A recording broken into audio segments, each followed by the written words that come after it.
Hi, this is Jared Polak, founder of Entre Results, and this is a podcast episode specifically geared for coaches or consultants, trainers, people in that space. This will be one of those podcast episodes where it might be good to have a pen and paper handy, something to write down, because this is going to be a little bit longer. You're going to get a lot of great information. So we're going to look at the metrics for coaches. What metrics do you and me and different people in our industry, what do we need to track in order to get the results we want? And there are just thousands, maybe not thousands, but hundreds of things we could track. And the question is, what should we track? Now, everyone has a little bit different of a niche, or if you haven't defined your niche yet, that's another podcast episode. But we have different niches, different areas of focus, and so there is going to be a little bit of a difference in what we track. But I kind of went through some of the main things that we track as a company. We have a team of Entre Results coaches that track certain things, and then you may have some things that go outside of this. But what I want to encourage you to do is to have choose your top 5 of these metrics and really focus on it per every quarter. And of those top 5, have a top 1.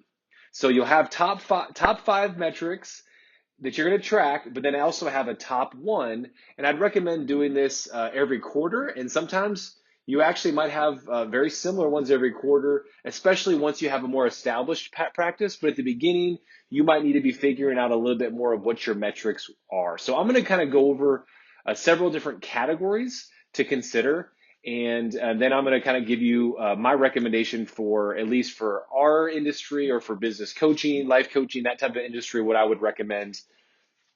So networking events, tracking those is a good KPI or metric. There's no doubt that networking with people, whether it's virtual or live within the coaching industry, attending a certain amount of events per week or per month is a super important thing to track. Speaking engagements, or if you do webinars, these are really powerful things to track as well. These are, again, when we talk about the metrics, it's the things that are going to lead to results. We're also going to have one metric that is pretty much a result that we want to track, but the rest of them are things that lead to the results you want. The next one I had was a basically kind of an introductory or 20-minute conversation. That's just any type of conversation you have with people within your target markets. They might not even be interested in selling, but they're people that you're just meeting for the first time. Introductory conversations. The more introductory conversations you have with people within your target market, the better things happen for you. I like to try to keep these short and 15 minutes, 20 minutes, something like that, maybe up to 30 minutes. Personal invites. So part of the thing that you may not be able to track if you're an independent coach is we have a lot of just amazing events that we help invite people to at Entre Results. And so people that are a part of our coaching organization, they can leverage these events that we have that are high value, free events for potential clients. So we just track how many people you invite to these events, because the more people you invite, the more people show up, the more people get value, the more people we can serve. Another thing we track, which is kind of along the lines of the intro conversations, but we call it meaningful conversations. A meaningful conversation is a conversation you have with someone that shows interest in your service. They show interest in receiving coaching. So you might actually be having an intro conversation, and then someone might be like intrigued by what you do or intrigued by how you could potentially help them, and they show interest. So that's a meaningful conversation. So you can have a lot of conversations. Some are considered meaningful conversations where people are interested, and some are considered just conversations. Then we also track, so not only invites to the events, but different events that we have. One event we have is called the Business Results Workshop, where essentially it's a chance where people can come to our event and they just get awesome content that's going to help them grow their solo coaching practice for no charge or a very small investment. So if you also have another event, so how many people actually attend your events as well would be something to track. Strategy sessions would be individual, basically coaching sessions that are either free or low investment, where someone's like, hey, I want a strategy session, or I want a free coaching session, or I want to do one coaching session to experience or test drive what coaching is like. These are powerful because it's a huge part of your selling process. Because if you add value, some people are interested, and if someone's not interested in continuing on, at least you get to help someone better their life in some capacity. And a lot of times during the strategy sessions, people actually ask, "What would it look like for me to do this on a more permanent, long-term basis?" Another thing to track is referral source meetings. Those are people that are connected to your target market. So if you are a health coach, what people do you meet that are connected to people that could use health coaching? What are the professionals out there that you work with that are referral source folks, right? Next is proposal sent. So this would be a proposal that's sent, and then we have a conversation about that proposal. Some people call it, it could be a sales call or an enrollment call, but basically it's the latter part of your sales process where people are interested in what you do and you send a proposal and you have a conversation about what it would be like to enroll them in your service or get started.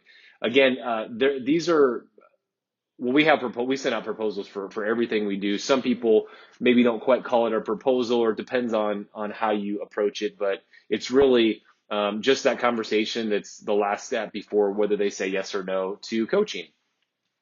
And then finally, this is the one where it's really just the results, but it's important to track as well. New clients. That's just a new client. I just think it's important to always track new clients.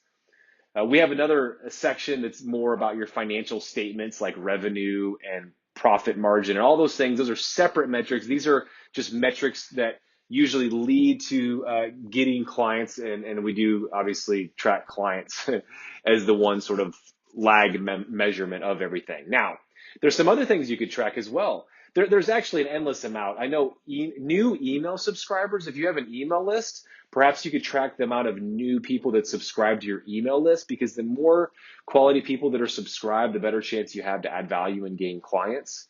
Referrals that are given, that you give out. Oftentimes, if you give out referrals to your network or to your referral source partners, referral partners, not that it's you give just to get back, but the more you give, the more you will eventually get back in some capacity, right? Also, referrals received. How many referrals have you received? And then also tracking who's giving you those referrals, right? Then we talked a little bit about this before, but if you don't have a proposal, if you just have an enrollment call, basically if someone's having a conversation with you about what it would look to get started with coaching, or a sales call, track that as well. Again, there's some overlap between proposal sent and the enrollment call. So anyway, there's a variety of other things you could track. A lot of them I consider low value, especially when you get on social media and you start, doing followers and things like that. However, hey, maybe in your business, that's huge, social media followers. And so it isn't, I'm not trying to downplay different metrics, but here are my top 5 or 6. And I think you should give these careful consideration, especially if you're in a relatively similar space as ours, because we've been doing this for a long time. We've been doing this for 13 years, and we've had a large degree of success for a long amount of time, and these just have worked well for us. So for us, the top ones are meaningful conversations, strategy sessions, or giving out free coaching sessions, or coaching sessions where it's a very low investment, business results workshops, which is driving people to a webinar event where it's a workshop or a live workshop. Again, that's one of the benefits of being associated with us at Entre Results as a coach, is that you get access to these, and it's a huge way to help you grow your client base and serve more people. Enrollment meetings or proposals sent, again, tracking how many sales conversations you have or proposals you send. And then new clients. I think it's always good to track new clients. So maybe spend a little bit of time and choose what your top 5 are, and then what is that number one thing that you're going to hyper focus on in the next quarter. Now, where do you put these things? We have a lot of places you can put them. We actually have a kind of Excel spreadsheet that tracks everything. Maybe you put them on a whiteboard where you can see them, or a piece of paper, essentially somewhere where you visually can see them. And once you identify these targets, then what we need to do is figure out what are the benchmarks that we want to receive? Are we how many do we want to do of these metrics each quarter in order to receive the results we want? And so sometimes, even though you track it quarterly, sometimes I even break it down per month and then you add it up per quarter. And so, for example, if we need to send out 10 proposals per month, for example, that would gain us, say, 5 new clients if you have a 50% closing ratio on that metric. So how many proposals do you need to send out in order to get the clients you want? How many clients do you want per quarter, right? Come up with that number, or you have different size clients or different. So you have to break that down, and these are kind of goal setting things. And all that being said, it's important to come up with the categories and then put the number of what you want to hit and then begin tracking it.